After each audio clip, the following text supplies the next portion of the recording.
이 시간 함께 말씀 나누도록 하겠습니다. 이 시간 하나님께서 우리에게 주신 말씀 신약성경 마가복음 13장 14절에서 23절까지의 말씀입니다.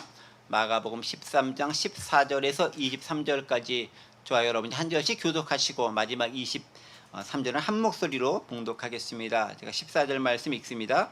멸망에 가증한 것이 서지 못할 곳에 선 것을 보거든 읽는 자는 깨달을진저 그때 유대에 있는 자들은 산으로 도망할지어다.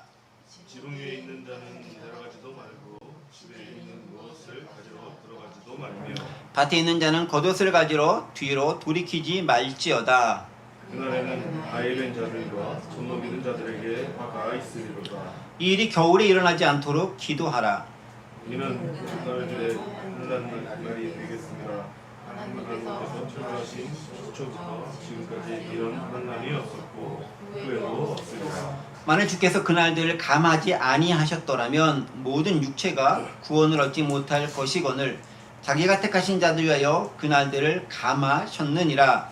그때에 어떤 사람이 너희에게 말하되 보라 그리스도가 여기 있다 보라 저기 있다 하여도 믿지 말라. 거짓 그리스도들과 거짓 선지자들이 일어나서 이적과 기사를 행하여 할 수만 있으면 택하신 자들을 미혹하려 하리라.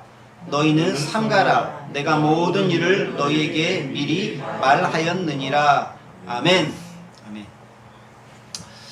계속해서 마가복음 13장에 있는 말씀을 가지고 마지막 때 종말의 때를 살아가는 삶의 자세가 어떠해야 하는가라는 부분들을 가지고 함께 은혜 나누겠고요. 오늘 특별히 너희는 기도하라 라는 제목을 가지고 함께 은혜를 나누도록 하겠습니다.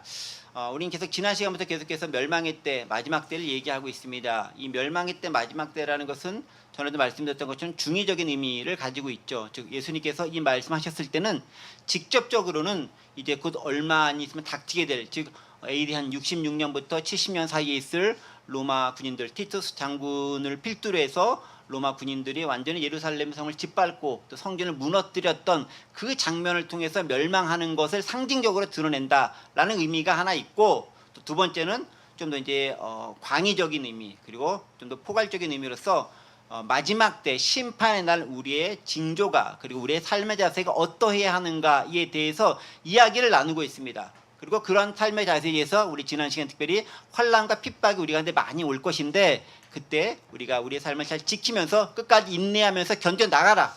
그것이 우리가 살아가는 길이다. 하나님께서 구원하신 길이다 라고 말씀해 주셨고, 또 그렇게 하기 위해서 우리가 어렵고 힘든 상황이 있다 할지라도 성령께서 우리를 통해서 말씀해 주실 것이기 때문에 그분을 의지하고 그분 안에서 담대하게 삶을 살아가다 보면 때로 박해 어려움이 왜 생깁니까? 라고 질문할지 모르겠지만 오히려 그것이 복음을 전하는 놀라운 기회와 계기가 된다는 것을 기억하시면서 하나님의 섭리 가운데, 역사 가운데, 예정 가운데 맡겨놓고 우리의 삶을 순간순간 최선을 다하는 삶을 살아가면 좋겠다라는 말씀을 드렸습니다.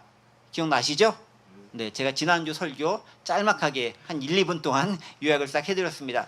바로 그 말씀이 끝난 다음에, 즉 박해와 고난의 상황이 너희 가운데 올 것이다. 그리고 성령께서 너희가 복음을 전할 수 있도록 말씀을 주실 것이다 라는 이야기를 하시면서 이제 조금 더 구체적으로 어떻게 그 박해의 상황 가운데 특별히 예루살렘 성전이 무너지게 되고 그 비참함이 어떠한 것인가에 대해서 오늘 본문부터는 우리에게 이야기해주고 있고, 그리고 한 가지 더 곁들여서 그 장면과 더불어서 너희가 그때의 마지막 때에 너희를 미혹하려는 사람들이 있을 것인데 그들이 누구고 어떻게 대처하면 좋을 것인가에 대한 말씀을 겸하여 말씀해 주고 계십니다. 그 말씀을 통해서 우리 주신 교훈들을 함께 생각해 보기 원합니다. 자, 먼저 14절에 있는 말씀을 함께 읽어볼게요. 제가 먼저 읽어보겠습니다. 멸망에 가증한 것이 서지 못할 곳에 선 것을 보거든 그때 유대에 있는 자들은 산으로 도망할지어다 라고 기록하고 있습니다. 지난 시간에 이제 성령께서 우리가 잡히게 된 말씀을 할 걸 주시기 때문에 저희가 끝까지 신앙을 잃지 말고 견뎌내라 라고 말씀에 경고의 말씀을 주시고 위로의 말씀도 주셨습니다. 자, 그러면 그렇게 마지막 날에 어떠한 모습이 구체적으로 일어나는가를 이야기하는데, 바로 그 구체적인 모습이 바로 14절에 기록된 내용이죠. 뭡니까? 멸망에 가증한 것이 서지 못할 곳에 서는 일이 발생한다라는 거예요. 그러니까 멸망에 가증할 것이 그곳이 있으면 안 되는 그곳에 서게 된다는 것이죠. 자, 그런데 우리가 읽은 장면은 마가복음 13장 14절 읽은 거잖아요. 역시 이 말씀도 병행 구절이 있겠죠. 마태복음과 누가복음의 병행 구절이 있는데 마태복음에 있는 말씀을 가지고 좀 함께 생각해 보면 좋을 것 같아요. 마태복음 역시 24장 15절부터 28절이 병행 구절인데 15절 말씀, 오늘 본문이 마가복음 13장 14절이니까 마태복음 24장 15절 말씀과 함께 같이 보면 좋을 것 같아요. 이렇게 돼 있죠. 24장 15절입니다. 마태복음. 그러면 너희가 선지자 다니엘이 말한 바 멸망에 가증한 것이 거룩한 곳에 선 것을 보고는 가로치고 이제 읽는 자는 깨달을진저라고 기록되면서 그 다음 얘기가 진행되고 있습니다. 자, 그러니까 마가복음과 마태복음은 약간 차이점을 드러내고 있어요. 마가복음을 봤을 때는 뭐가 없죠? 인용되는 뭔가가 없습니다. 뭐가 없죠? 다니엘이 여기 선지자 다니엘이 말한 바라는 말이 없습니다. 그러니까 마가복음은 없고요. 마태복음에는 여기 마태복음에는 선지자 다니엘이 말한 바라고 하면서 이 말씀이 기록되어 있습니다. 그러니까 왜 마태는 있고 마가는 없을까요? 아주 단순한 이유입니다. 마태는 독자가 유대인이죠. 유대인들은 구약의 정통한 자들이고 구약 성경을 잘 알기 때문에 다니엘을 비롯한 유대 역사에 대해서 기본적으로 알고 있는 자들이죠. 그 사람들이기 때문에 다니엘이 이야기한 것에 대해서 그들이 얘기했었을 때 기억해낼 수 있습니다. 자, 그런데 마가복음의 독자는 누구죠? 이방인들이고 로마에 있는 사람들입니다. 그 사람들이 유대 역사 알 게 뭐예요? 모르죠. 나중에 변화된 사람들 아닙니까? 그들에게는 이렇게 구약 성경을 인용을 할 수는 있겠지만 구체적인까지 인용하는 것이 그들에게는 필요가 없는 거예요. 그렇게 할 필요성을 느끼지 못하는 거죠. 그래서 마태는 이제 다니엘이라고 좀 더 명확하게 어디서 인용이 왔는지까지 명확하게 이야기하고 마가 같은 경우는 좀 과감하게 생략을 해버린 거예요. 근데 어쨌든 그 본문은 다니엘이 이야기했던 본문을 가지고 예수님도 말씀을 인용하시면서 이야기하고 있다라는 것입니다. 자, 그러면은 다니엘이 도대체 뭐라고 얘기했겠는가? 다니엘서에 있는 말씀을 조금 살펴볼 필요가 있겠죠. 그래서 다니엘서 말씀을 보겠습니다. 다니엘의 예언된 멸망의 날이 된 징조들이 쭉 기록되어 있는 다니엘 9장, 10장, 11, 12절 쭉 기록되어 있는데 간단하게 몇 구절만 보겠습니다. 다니엘 9장 27절 벌써 쭉 나왔죠? 항상 빨라요. 좋아요. 다니엘 9장 27절 말씀입니다. 그가 장차 많은 사람들과 더불어 한 일해 동안의 언약을 굳게 맺고 그가 그 일의 절반의 제사와 예물을 금지할 것이며 또 포악하여 가증한 것이 날개를 의지하여 설 것이며 또 이미 정한 종말까지 진노가 황폐하게 하는 자에게 쏟아지리라 하였느니라. 무슨 얘기냐? 자세하게 설명은 안 드리겠지만은 한 일해 동안, 일해가 얼마죠? 한 일해 7년 정도를 의미하는 거예요. 7년을 얘기합니다. 그 동안에 이제 언약을 맺게 되고 그 중에 절반이 제사와 예물을 금지할 거다. 그러니까 7의 반은 얼마죠? 3년 반쯤 되는 거죠. 그래서 실질적으로 이제 환란이 7년 대환란이 되어야 되는데 또 이 계시록도 7년 대환란 나오지 않습니까? 그런데 실제로 하나님께서는 그 나중에 이제 우리 좀 보면 알겠지만은 감해주죠. 반으로 3년 반 정도로 감해주기도 합니다. 환란의 때가 적어진다라는 의미고 나중에 나오게 됩니다. 뭐 좀 헷갈리시면 그냥 넘기시면 됩니다. 여기까지는. 그리고 뭐라 되어 있냐면은 다니엘 9장 27절에 또 포악하여 가증한 것이 날개를 의지하며 설 것이며 라고 얘기합니다. 가증하며 포악한 것이 날개를 의지하며 서게 된다라는 거죠. 그 다음에 다니엘서 11장 31절이에요. 군대는 그의 편에 서서 성소 곧 견고한 것을 더럽히며 매일 드리는 제사를 폐하며 멸망하게 하는 가증한 것을 세울 것이며 라는 말씀이 또 기록되어 있습니다.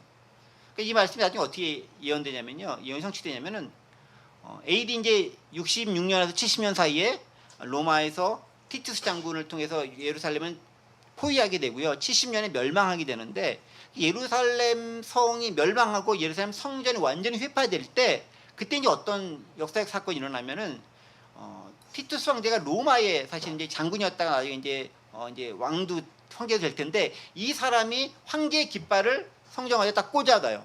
그러니까 황제의 깃발을 꽂는다는 것이 뭐냐면 로마에서 황제는 곧 신인 거예요. 신이고 우상으로 섬김을 받는 존재가 로마에서는 황제가 차지하는 위상인 것입니다. 황제의 깃발을 꽂는다라는 것은 무슨 얘기냐면 결국은 군대가 와서 싹 그들 무너뜨리고 예루살렘 성전에 황폐화시킨 다음에 거기서 가증한 우상과 관련된 것들을 꽂는다라는 의미가 이 가운데 들어가 있는 것이죠. 다니엘서 예언들이 직접적으로 그것을 언급하는 것이라 할 수 있는 거죠. 또 다니엘 12장 11절도 이렇게 돼 있죠.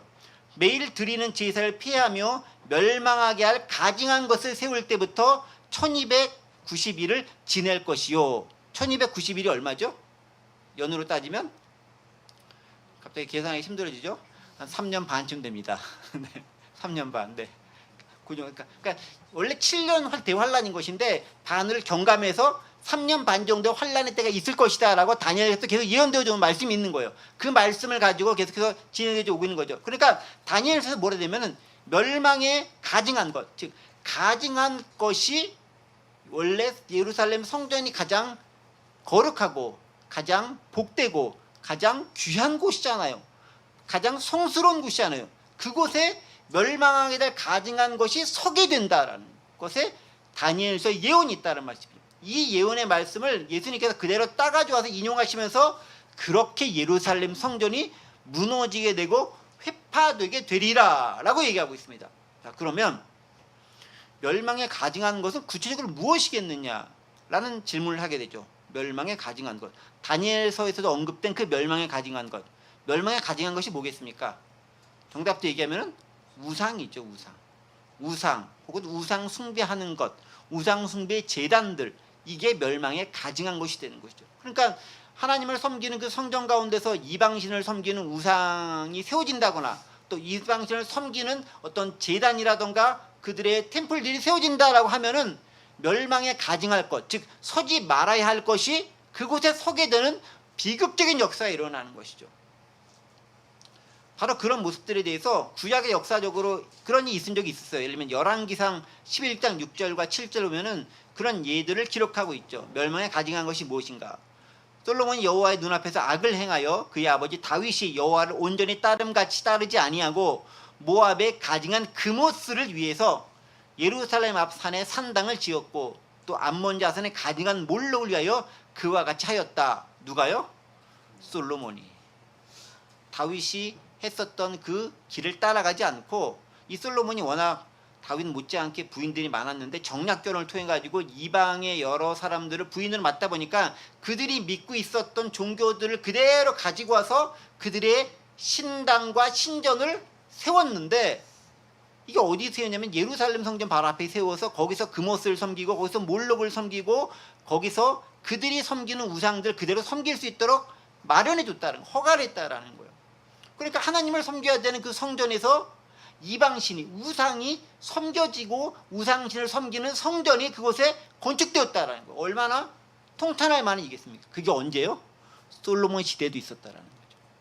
그 아픔이 있었는데 그래서 하나님께 칭찬이래 책망을 엄청 받았는데 그리고서 시간이 지난 다음에 바로 그와 같은 똑같은 또 역사가 언제 일어나는가? 로마 시대에 예루살렘 성전이 회파되면서 그런 일이 발생할 것이다 라고 이야기해주고 있습니다. 안타깝고 속상한 일인 것이죠.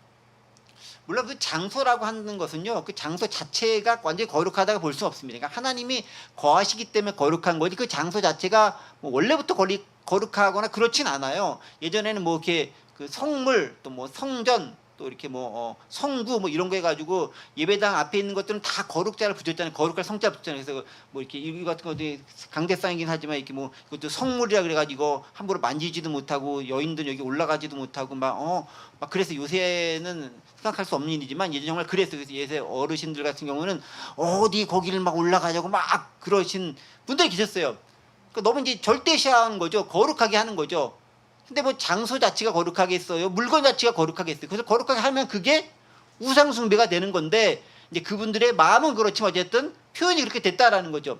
자, 그 말씀은 결국 뭐냐면은 장소라던가 어떤 물건 자체가 거룩하게 되는 것은 물론 아닙니다. 그러나 상징하고 있는 바는 있다는 것을 우리가 기억할 필요가 있죠. 그 말씀 뭐겠습니까? 예루살렘 성전 자체는 하나님의 거하시는 곳으로서의 상징적인 의미가 있는 거예요. 그런데 그곳이 멸망할 가증한 것이 그곳에 서게 되는 안타까운 상황이 발생하고 말았다라는 것입니다. 무척 속상한 일이 그 가운데 일어났다라는 것입니다. 그러면서 뭐라고 가로치고 마가가 얘기하냐면요. 마태도 얘기하고 있지만 읽는 자는 깨달을진저. 즉 그런 징조, 그런 상황, 그런 사건들을 보거든 너희는 좀 깨달아라라는 거. 깨달아라. 그러니까 우리가 어떤 말씀을 보면서 또 여기 말씀뿐만 아니라 사건이라던가 어떤 현장을 보면서 그것이 어떤 영적인 의미를 가지고 있는 것인가를 분별할 수 있는 지혜를 가져야 한다는 것을 알 수 있죠. 보긴 보되 아무 생각이 없이 본다. 그래서 별로 이렇게 잘 보는 건 아니죠. 그 의미가 무엇인지를 깨닫고 발견해낼 수 있어야 됩니다. 근데 이제 요새를 제가 싸잡아 비난할 수는 없겠지만 많은 분들이 생각하는 걸 별로 안 좋아하세요. 또 이제 책 읽고 좀 나누자고 하면은 책 읽고 생각하는 거 무척 싫어하세요. 그렇게 어려운 거 시키지 마세요. 그럼 생각하는 거 좀 안 할래요. 라고 예시하면 종종 계시는데 생각하셔야 돼요. 아무 생각 안 하고 있으면은 그냥 휩쓸려 가는 거예요. 한나 아렌트도 얘기했잖아요. 악의 평범성 왜 생깁니까? 니네가 아무 생각 없이 그냥 시킨 대로 하다 보니까 그게 악에 동참하게 된 것이고 너도 악이 된 게 아니냐라고 이야기하는 거예요. 그게 뭐 아이히만이 내가 악한 일 하겠습니다 라고 처음부터 맘 먹고 한 게 아니죠. 시키니까 히틀러의 나치가 시키니까 나는 내 일에 충실한 거야 라고 했는데 그게 지극히 악한 일이 된 거죠. 왜? 생각 없이 하다 보니까. 그러니까 말씀을 보고 사건을 봤었을 때 생각할 수 있는 것이 있어야 되는 거예요. 여러분 우리 사회 가운데 이러한 현상들 보면서 생각하셔야 되는 거예요. 이태원 참사는 왜 일어났나? 세월호는 왜 일어났나? 지금과 같은 여러 가지 것들은 왜 일어났나? 이렇게 좀 여러 가지 상황 가운데서 이렇게 특별히 검찰들이라도 이런 분들이 이렇게 사건이 생기면은 다 털잖아요. 검찰이 털던 국세청이 털던 아니면 경찰이 털던 이런 것들은 왜 일어났나 생각해야 되는 거예요. 가만히 있으면은 동조하는 게 되는 거예요. 말씀 드린 거죠. 징조를 보면은 생각하고 깨달으라는 거예요. 그게 필요하다. 근데 깨달으려고 하면 뭔가 내가 판단할 수 있는 기준에 대한 있어야 징조를 분별을 해줘. 그걸 가져라라는 겁니다. 그래서 지혜로울 필요가 있는 거죠. 자, 계속해서 이제 이야기합니다. 그렇게 보면서 깨달아라라고 이야기하면서 그 다음에 이어지는 말이 이런 얘기를 하고 있어요. 그때에 유대에 있는 자들은 산으로 도망하라. 그런 징조를 딱 보니까 이제 곧 멸망할 때가 됐구나 라고 발견하고 어디로 갑니까? 산으로 가라는 거예요. 어디로 도망가라고요? 산으로 도망가라. 저처럼 이렇게 등산하는 걸 별로 안 좋아하는 사람들은 산으로 도망가라고 하면 무척 힘들 것 같긴 한데 산으로 가라라고 얘기합니다. 산으로 가라, 산으로 가라. 근데 왜 하필 산으로 가라고 했을까요? 왜 산일까요? 실제로 그 유대 지역에서 산은 그 산은 동굴들이라든가 그다음 뭐 이렇게 박쥐사는 깊숙한 동굴 그런 것은 아니라 할지라도 바위와 바위 사이에 마련된 그런 숨을 수 있는 거. 예를 들면 다윗이 도망가잖아요. 광야 시대 보면은 시편 보면 나오죠. 그래서 이제 동굴 속에 들어가서 이렇게 생활하면서 피하고 있잖아요. 사울도 피하고 또 압살롬도 피하고 하는 동굴 속에 들어가 있는 거거든요. 산이라는 것이 광야도 그런 동굴들이 있지만 유대에 있는 산악 지역 같은 경우는 그런 것들이 종종 있으니까 그런 것에서 실적으로 피할 수 있는 실질적인 위치가 된다라는 첫 번째 측면이 있습니다. 두 번째는 어떤 영적인 측면이 있냐면요. 산은 하나님의 피난처의 장소의 상징적인 개념을 가지고 있습니다. 하나님의 산이라는 개념이 있는 거죠. 예를 들면 호렙산, 시내산, 하나님의 산입니다. 그리고 지금 예수님께서 이 말씀을 하시는 곳은 어디죠? 예수님이 어디서 지금 이 말씀하시죠? 예루살렘 성경에서 지난번에 한번 죄송한 말로 깽판 치고 나와서 무화과 나무 저주하고 나와서 지금 어디 가셨죠?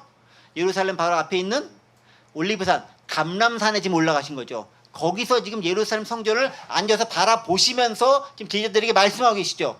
기억하시죠? 제가 전에 얘기했던 거 앉아서 바라보시면서 이야기하시는 것들 말씀드렸죠? 지금 감람산에 올라가는 거죠. 그 감람산 뭐겠습니까? 예수님이 거하신 그 산으로서의 감람산의 의미가 또 강조되고 있는 거죠. 그러니까 산이라는 것은 뭐냐면은 피할 수 있는, 즉 하나님의 임재, 하나님의 피난처로 마련된 그곳으로 너희는 피해라라고 이야기하고 있는 거예요. 상황을 보면서 이게 피할 상황인지 맞설 상황인지를 사리 분별을 하고 나서 하나님께로 피해야 된다라는 것들을 이야기해주고 있는 거죠. 근데 보세요. 산으로 피하라고 했잖아요. 원래는 하나님은 원래 어디 계시죠? 그렇죠. 하나님이 어디 계시긴요. 전체 온 세계 만방에 다 계시는 거죠.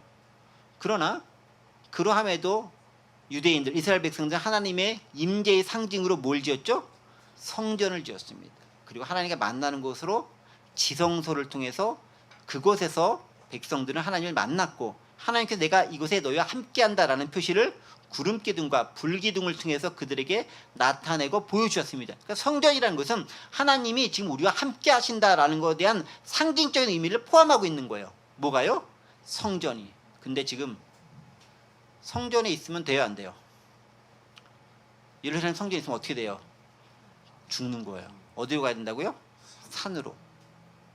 원래 성전이 하나님께서 계시는 곳이기 때문에 성전에 가면 하나님이 계신 곳이 가장 안전한 곳이 되는 거잖아요. 어디가 가장 안전하겠습니까? 하나님이 계신 곳이 가장 안전한 곳이에요.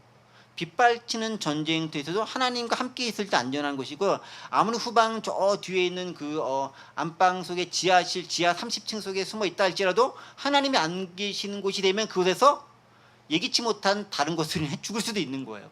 생과 사는 하나님께 달린 것이죠. 그럼 뭐냐면 성전은 하나님의 거하는 임재의 상징인 곳인데 그것을 이제 도망가서 산으로 가라라는 거예요. 이게 얼마나 비극이에요. 하나님의 임재가 상징한 그곳에 들어가서 안전하게 지켜줘야 되는데 하나님께서 성전이지만 나는 거기에 거하는 걸 이미 포기했어. 거긴 내 집이 아니야. 난 거기서 너희가 있다면 지키지 않을 거야. 그 성 내가 회파시켜버릴 거야. 그렇게 허가했어. 지금 말씀하는 거잖아요. 얼마나 비극인 거예요. 그러니까 이런 거예요. 오늘날 적용하면은 성전이 성전의 기능을 제대로 못하니까 하나님께서 그곳에 계실 필요가 없는 거죠. 물론 하나님은 온 천지에 편만하게 계신 분이십니다. 무소불위한 분이시죠. 그럼에도 상징적으로 성전은 하나님께서 임재를 상징하는 곳인데 바로 그곳에 내가 없겠다, 내가 거하지 않겠다라고 선언하시고 그 대신 너는 산으로 가라라는 거예요. 물론 예전부터 산은 하나님과 만나는 장소였습니다. 모세가 호렙산에서 하나님을 만났고 시내산에서 율법을 받았고요.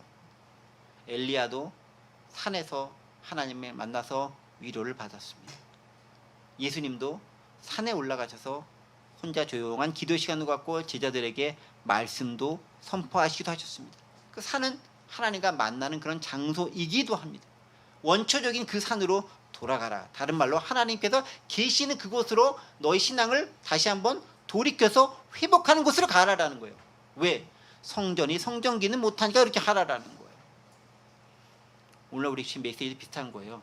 교회가 교회의 기능을 못하면 사람들은 교회로 가지 않고 다른 곳을 찾게 되어져 있어요. 하나님이 계실 만한 다른 곳. 여러분, 교회가 교회의 구실을 제대로 하는 것, 하나님을 드러내고 보여주어야 되는데 요새 교회가 그 역할을 많이 못하고 있는 거잖아요. 그러다 보니까 하나님의 역사 임재하심을 흉내내는 것은 있지만 진짜 역사는 보이지 않는 그 현실 가운데서 사람들이 교회를 떠날 수밖에 없는 거죠. 왜? 교회에 있으면 망하니까. 교회에 있으면 죽으니까. 교회에 안 가는 거죠. 비신앙인들을 통해서 설문조사를 했어요. 당신이 종교를 굳이 선택해야 된다면 어디를 선택하겠습니까? 그 중에서 가장 많은 게 불교 한 20몇 %, 캐톨릭 불교랑 비슷하게 20몇 %, 그 다음에 유교. 여러분, 유교가 종교로 들어가 선택을 하는 사람 나옵니다. 유교보다도 못하게 기독교 한 자릿수로 한 5%인가 몇 %밖에 안 됐다라고 합니다. 그게 우리의 현실인 거죠. 제대로 못했을 때 그곳에 가지 말라라고 얘기합니다. 안타까운 현상이 발생한 것이죠. 비극이다라는 것입니다. 그래서 하나님도 얘기하는 거죠. 성전을 떠나서 산으로 가라. 하나님께서 임재하시는 그곳으로 가라고 오늘 우리에게 말씀하고 계십니다. 자, 그런데 그곳으로 갈 때 재빨리 가야 돼요. 뒤도 돌아보지 빨리 가야 돼요. 그런데 우리의 성경은 뭐냐면은 혹시 갈 때 남겨둔 거 있지 않을까라는 미련, 그놈의 미련 때문에 내가 줄 수 있겠다. 15절 16절 말씀 보겠습니다. 지붕 위에 있는 자는 내려가지도 말고 집에 있는 무엇을 가지러 들어가지도 말며 16절 밭에 있는 자는 겉옷을 가지러 뒤로 돌이키지 말지어다. 어디로 가라 했죠? 산으로 가라고 했죠. 산으로 빨리 가면 그냥 발견한 즉시 산으로 가야 됩니다. 자, 그런데 15절을 어디라고 했죠? 어디 있죠? 지붕에 있습니다. 지붕이 뭐냐면 지붕은 이런 기능이 있는 거죠. 외부와 연결된 것이고 외부를 볼 수 있는 곳이 지붕이에요. 지붕에 있으면 이제 적이 몰려오는지 아는지 알 수 있는 거잖아요. 집 안에 있으면 모르지만 지붕에 있으면은 그러니까 이스라엘 지붕은 우리처럼 이렇게 우리나라 기와처럼 이렇게 된 게 아니라 평평하게 되어져 있어요. 그 지붕에. 그리고 그 위에 뭐 짓냐면은 초막도 지으면서 거기서 초막절을 보내기도 해요. 그러니까 이스라엘 지붕은 뭐냐면은 사람들이 기도하는 곳이기도 하고 그에서 휴식을 취하는 곳이기도 합니다. 절기를 취하는 곳이기도 해요. 그러니까 지붕에 종종 많이 있긴 해요. 그 지붕에서 기도하러 가거나 무슨 여러 가지 일들을 행하러 가서 있었을 때 외부의 징조를 보거든 빨리 내려가서 짐 잘 챙겨가지고 가지 말고 바로 떠나가라라는 거예요. 위급한 상황에서 쓸데없는 짓 하지 말라라는 거죠. 이게 이제 직접적으로는 예루살렘 멸망의 때가 되었을 때 그렇게 하라는 얘기도 있지만 마지막 때 종말의 시대를 사는 우리에게 주는 메시지도 역시 동일하다고 생각합니다.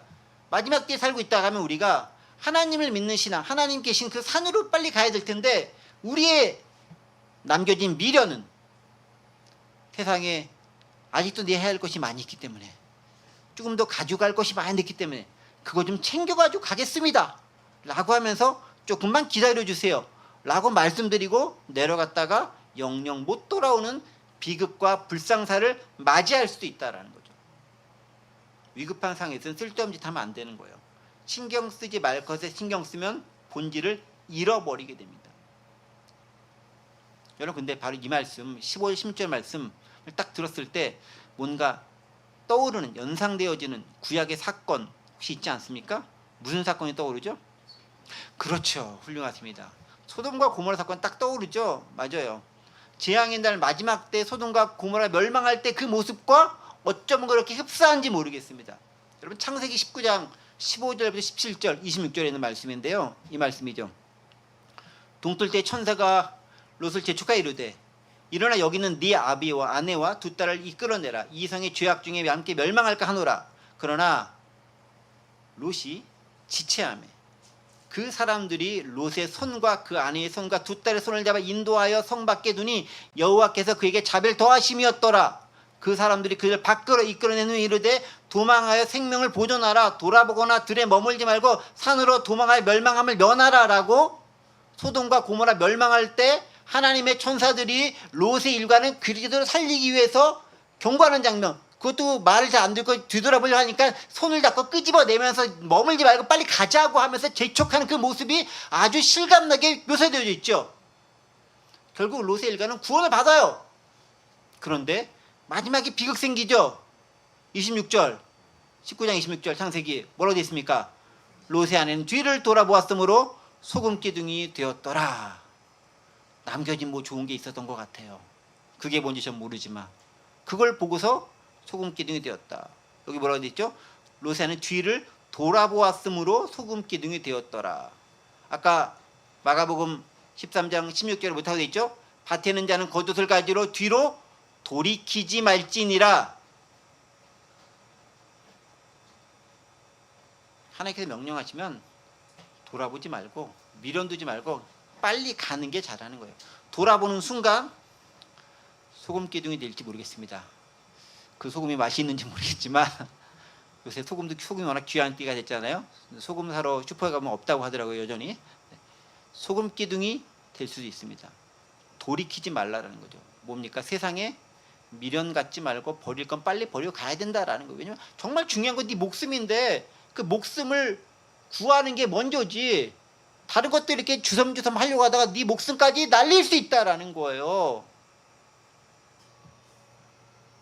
하나님의 말씀인 거죠. 정말 중요한 것과 미련한 걸 구분할 필요가 있다라는 것입니다. 저도 이제 종종 그런 생각을 해봐요. 저는 그래도 제가 가끔 아주 좀 이러면 안 되는데 저는 그래도 롯의 아내가 이해는 돼요. 아무리 급해도 내가 좋아하는 거 놓기는 참 힘들거든요. 뿌리치기 쉽지 않거든요. 내가 너무 하고 싶었던 거 근데 그걸 잠깐 하지 말라라고 했을 때 단호하게 딱 끊고 딱 안 하는 거 말이 쉽지 어렵잖아요. 예를 들면 중독 이거 뭐 그냥 끊으면 되지. 말은 쉽죠. 끊으면 되지가 안 되니까 그게 문제인 거잖아요. 쉽지 않다라는 거죠. 그런데 그것을 이렇게 뿌리치고 떠나는 용기 그리고 실현할 수 있는 실천하는 용기가 우리를 구원하는 밑거름이 된다. 것 기억할 필요가 있습니다. 자, 그런데 그날의 참상을 이렇게 17절 18절부터 이야기합니다. 보세요. 그날에는 아이벤 자들과 젖먹이는 자들에게 화가 있으리로다. 마지막 때이기도 하고 오늘 우리 시대에도 두 가지 다 적용하시면서 들으시는 거예요. 그러니까 로마가 예루살렘 멸망할 때와 우리 마지막 시대를 산다를 생각했을 때 같이 함께 동시에 생각하시면 됩니다. 아이벤 자들과 젖먹이 자들이 화가 있으리라라는 말씀 딱 들으니까 갑자기 철렁할 수도 있는데 왜 그렇겠습니까? 여러분 아이 베고 젖먹이는 애가 있다는 것은 엄청난 복이에요. 이스라엘에서 가장 큰 복이 뭐냐면은 자손과 땅이 가장 큰 복이에요. 근데 자손을 아이가 뱉다는 건 곧 자손이 생긴다는 거잖아요. 얼마나 복된 일이고 다른 사람들로부터 축복받는 일이잖아요. 그럼에도 불구하고 그게 재앙이라는 거예요. 화가 있다는 거예요. 왜? 빨리 도망 못 가잖아요.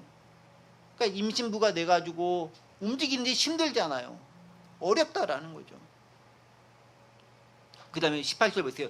이 일이 겨울에 일어나지 않도록 조심하라. 기도하라. 언제 일어나지 않도록? 겨울에. 물론 이스라엘의 겨울은 우리처럼 그런 겨울이 아니에요. 이스라엘 겨울은 우리와 약간 다릅니다. 물론 하지만 일교차가 심하기 때문에 물론 좀 춥기도 하고 우리처럼 춥지는 않지만 춥기도 하고 또 건기우기에서 우기 가운데 있기 때문에 비가 많이 내릴 수 있습니다. 그러면 이제 비가 내리기도 하고 춥기도 하면은 이동한다고 하는 게 자유로워요? 쉽지 않죠. 환란 날에 막 비 오고 날씨 굳고 막 하면 얼마나 어려워요. 예를 들면 이런 적이 적하니 우리가 일사후퇴 때 저는 경험해 본 적이 없습니다. 들은 바밖에 없습니다. 그런데 내려올 때 일사후퇴 그 엄동설한 가운데 이렇게 막 내려오는 피난민들의 그 모습을 생각해 봤을 때 얼마나 어렵고 힘들고 비참합니까? 그런 일이 생기지 않도록 기도해야 된다라고 이야기하고 있습니다. 자, 그런데 이걸 조금 더 이제 마태복음은 아까 얘기했듯이 누구를 위한 복음서라 그랬죠? 유대인들 대상이. 그러다 보니까 겨울에 일어나지 않도록 기도하라는 장면이 마태복음 한 가지 더 추가되어져 있어요. 어떤 말씀입니까? 마태복음 24장 29절 보세요. 마태복음 24장 29절인가 20절인가요? 20절입니다. 20절. 여기. 너희가 도망한 일이 겨울에나 안식일에 되지 않도록 기도하라. 안식일 유대인들을 위한 게 들어갔죠. 왜 안식일입니까? 안식일에는 이동을 못하는 거예요. 안식일에는요 얼마밖에 못 가냐면은 한 1마일 정도밖에 못 가요. 그 이제 성전 간다든가 뭐 이런 걸 위한 그 최소한 외에는 제외하고는 움직이지 못해. 안식일 일도 못하니까. 근데 실제로 로마로부터 멸망당할 때 그날 딱 안식일이었대. 많은 사람들이 모여 있었는데 예루살렘 모여 있었는데 안식일이니까 그 안식일 모임도 하고 뭐 하다 보니까 이 사람들이 도망도 못 가고 거기서 엄청나게 죽어버린 거예요. 얼마나 죽었느냐? 기록에 따지면은 110만 명이 죽었다고 해요. 이런 안타까운 일이. 그리고 잡혀간 사람이 수만 명. 엄청난 사람들이 죽고 엄청난 사람들이 잡혀가는 일이 그간에 발생했다라는 겁니다. 언제? 그 환란의 날에 그렇다는 거죠. 특별히 안식일과 겨울이 겹쳐져 있는 그때에 그런 일이 발생했다라고 이야기합니다. 그것이 일어나지 않도록 기도하라는 거죠.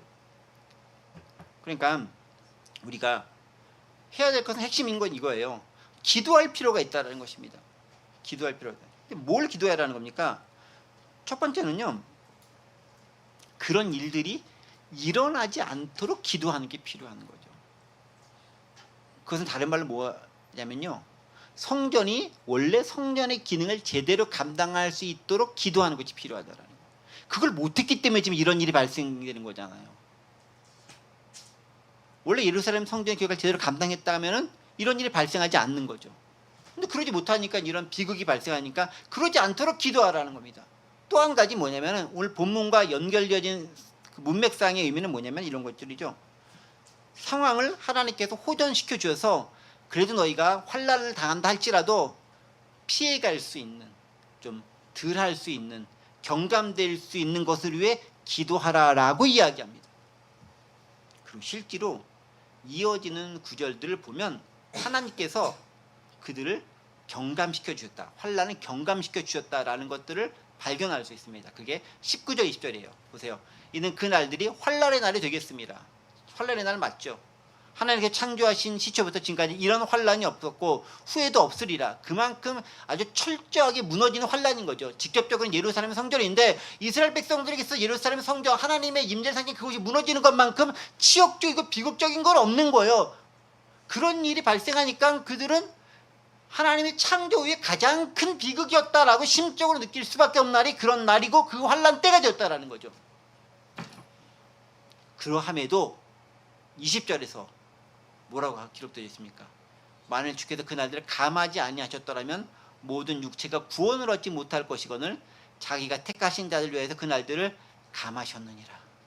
그 환난과 그 징계의 날들을 허락하시면서도 남겨진 자들이 살아갈 수 있도록 그 날들을 경감시켜 주신 거죠. 아까 다니엘이었던 환난은 7년 대환란이라고 얘기했습니다. 하지만 3년 반 정도로 경감이 되는 것을 우리가 봤었죠. 하나님께서 은혜를 베풀어 주신다. 그걸 기도하라라는 거죠. 그러니까 우리가 이런 기도가 필요한 거예요. 우리도 이제 삶을 살고 때때로 어려운 거 힘든 일을 당할 때가 있어요.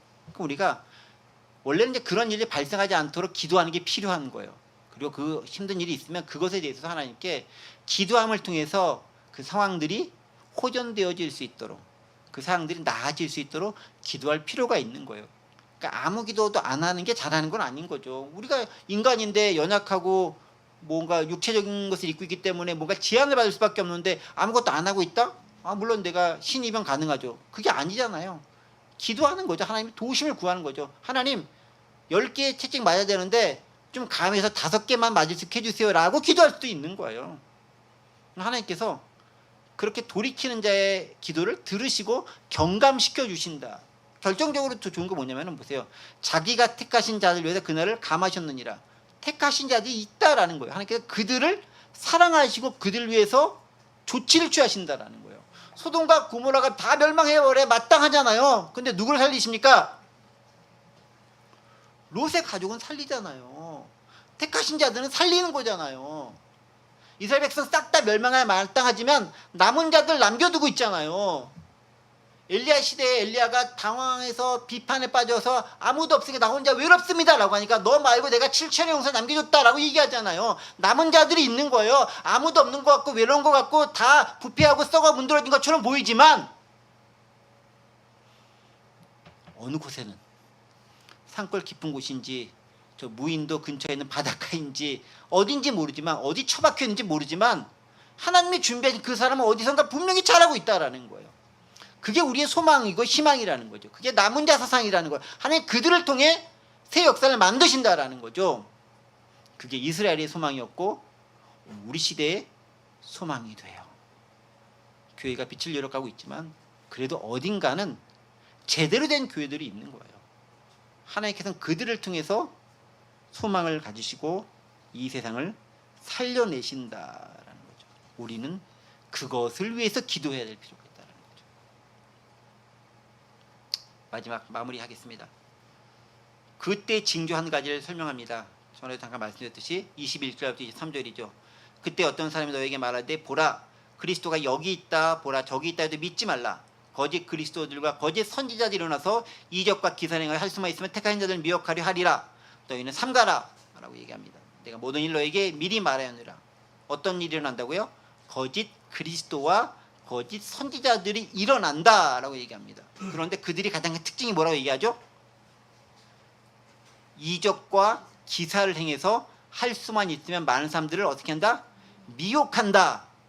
그러니까 기적과 이적이 일어나는 것, 특별히 뭐 특별한 것이 일어나는 것들이 다 나쁘다, 다 잘못됐다, 다 성령의 역사가 아니다라고 말할 수 없어요. 하나님의 역사도 분명히 있고 예수님도 기적을 일으키고 이적도 일으키고 여러 가지 놀라운 역사들, 초유대한 역사를 일으켰습니다. 분별할 필요가 있는 거죠. 그런데 많은 것들이 또 어떤 것들, 예수님의 이름으로도 기적이 일어나고 이적이 일어나지만 그게 거짓 선지자들이라든가 거짓 그리스도일 가능성이 많다라는 거예요. 그걸 분별할 필요가 있다는 것입니다. 여러분 이게 구약 때부터 예언된 말씀이에요.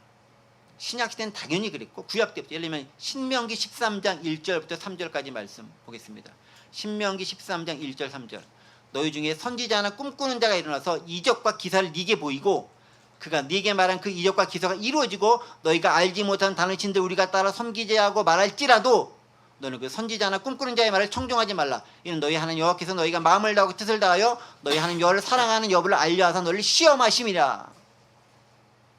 이적과 기사가 지금도 우리 시대에 많이 펼쳐지고 있습니다. 그럼 지금도요 유튜브 같은 데 보시면요 기적 집회, 이적 집회, 신유 집회 많이 펼쳐지고 있습니다. 그게 다 잘못됐다라고 얘기할 수는 없어요. 그러나 그 길 중에 많은 것들은 온전하지 못한 비복음적인 내용들과 형태들을 담고 있다는 것을 알 필요가 있습니다. 특별히 이제 사람들이 그게 미혹하기 쉬워. 왜냐면 거기 딱 가니까 뭔가 뭐 화려하게 막 바뀌어. 특히 유튜브 같은 거 이런 거 가만 보시면요, 집회 장면을 실제로 찍어요. 그런데 막 사람들 막 넘어지고 막 병장 막 치유되고 막 엄청나게 하고 화려한 퍼포먼스가 보이고 뭔가 되게 막 일어나는 것 같아.